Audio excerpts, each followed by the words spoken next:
Okay, Robert here with another video. I want to shoot a video on a project I'm working on.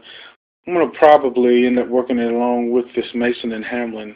I'm sure you've seen those two videos I put up for it. A little bit of background on this. I got called in on a job for a piano that was damaged at a resort up in North Carolina.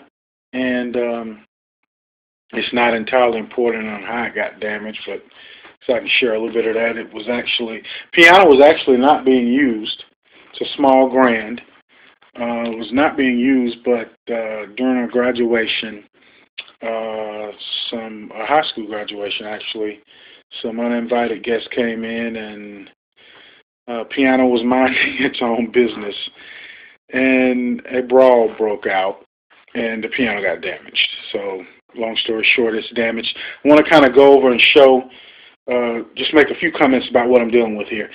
This piano is one of the later model Asian pianos, so it has the polyester finish, which is a very hard epoxy type finish.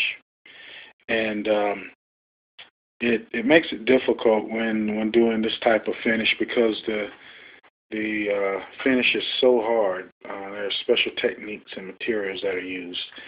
But because the expense of that is what it is, and the expense of just replacing the parts is what it is, I was called to assist. And what I'm going to do is actually do a lacquer over this polyester, and I will rub it again. If you can notice, this finish it simulates what Steinway made famous in their satin rub finish. You can see the little rub marks from steel wool in this finish here.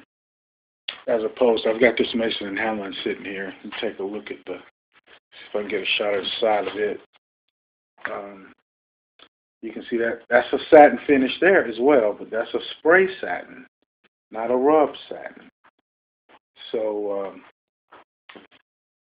you can see here that it has these rub marks in it, and that's hand rub after the finish was applied. So I'm going to do the same thing again, except I'm going to do it over the polyester with lacquer. So I'm going to just show you a few spots where it's damaged. We got a little dent here.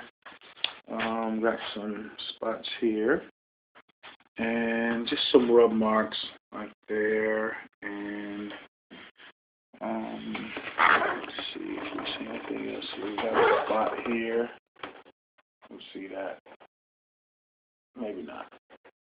Right there. And I'm going to open this lid on up. Got this on a table, so I'm going to be careful here. So I'll make some more work for myself. Nothing else here on the top besides the scratches. You can see the big scratches there. And if you look around the back side of this lid, you've got a dent here. Now, if I turn this up on the side, and I'm really quite astounded how this happened, but turn this up on the side, you can actually, I can do this again without damaging it itself. The bottom of this got damaged as well. So the top log has a little bit of damage, and this smaller piece of log has some damage as well. So I'm going to be addressing that. And the hinges were also damaged, so they're going to have to be replaced. They were broken. That's where the hinges go. You see those holes there. So I'm going to let this back down. And I'm going to show you the music rack sitting here. It was damaged as well. There's a spot there and there. And some of the light here. You can see where this was damaged here. I actually put some paint in here to try to hide that spot. And the music obviously the folding piece of the music rack was broken off. That's why that is the way it is here. That was glued back. But you have some marring on the finish. And again, you can see the striations in the finish from the hand rub was done. We got dents along the top. So I'm going to be repairing all of that in my work. And then the key slip has some spots as well. See along there and there. And obviously paint's rubbed off there. And got some dents, marring, and more dents, more marring. So that is it, those three pieces. And so I'm going to get started on this one other spot, and it's going to be it for me today. But I'm going to glue this up and let this sit overnight. The music rack's broken here. I can get this in the light. You can look here. I can open that up there. It's actually broken. So I'm going to glue that tonight. And then I'm going to come back tomorrow and take everything apart. Then I'll go to doing some filling and taping out. And we'll be saving the felt. And we'll save all this felt here. And I'll give a couple updates. It's pretty straightforward what I'll do, but I did this more along the lines of, I've been asked to do this many times on insurance jobs when an insurance company does not want to purchase new parts. It's quite expensive to replace a lid or music rack, fall board, those sorts of parts. So I'll do these repairs for insurance companies, and just to give you an idea of what happens there. Just in the unlikely event you end up with something like that.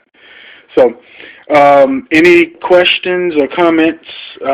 Easy way to get me is at twitter.com. I usually respond pretty quick to that because I have my phone on me and I get notifications. Twitter.com at Beavers Piano. Also, over on the discussion forum, if you're on YouTube, you're seeing this on Beavers Piano TV. If you look up to the right, you'll see, or if you go to the channel, you'll see to the right a little button for Pro Boards. Just click on that button and that'll take you over to the forum, and that's pianos.proboards.com. Also, I have a fan page for Facebook. So you can access that at facebook.com/pianorebuilder. And those are the few ways you can get a hold of me. And if you have any comments or questions or concerns or thoughts or whatever, I'd be glad to hear them. So I appreciate that, and talk with you later. Thanks.